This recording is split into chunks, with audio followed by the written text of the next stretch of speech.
سلام، صبح بخیر دوستان. ممنونم کانال پرشن توریست من حمایت میکنیم.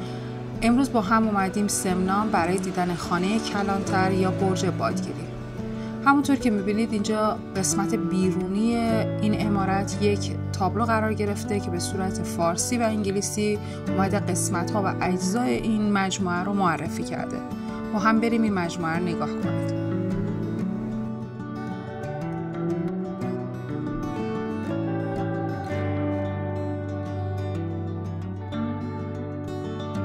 اینجا قسمت بیرونی و دیوارها و برج بادگیری رو از قسمت بیرون داره نشون میده.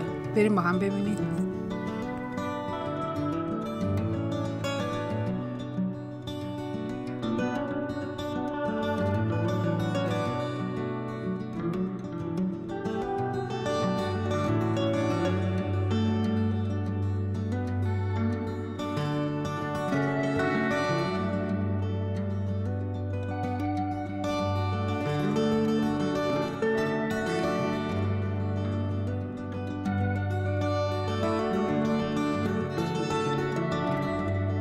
دوستان، این عمارت بادگیری در دوره قاجاریه برای کارهای حکومتی و کارهای اداری ساخته شده.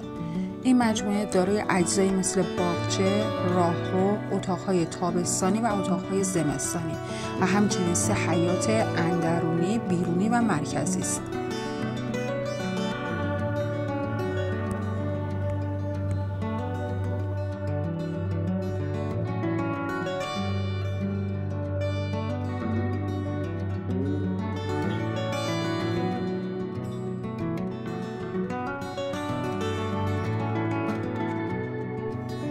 در حیاط مرکزی این مجموعه 2 اتاق قرار گرفته که قرینه یکدیگر هستند.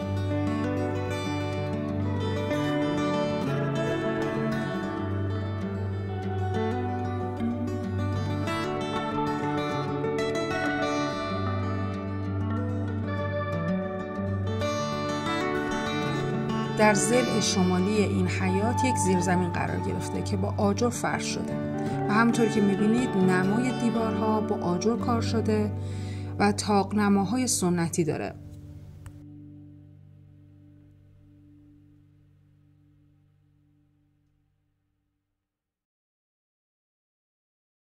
قسمت جنوبی این بنای بادگیری که یک بنای بلند و منحصر به فرد با سقف مربع شکل هست قرار گرفته به ضلع 45 متر و ارتفاع 11.5 متر. بریم این مجموعه رو با هم نگاه کنیم.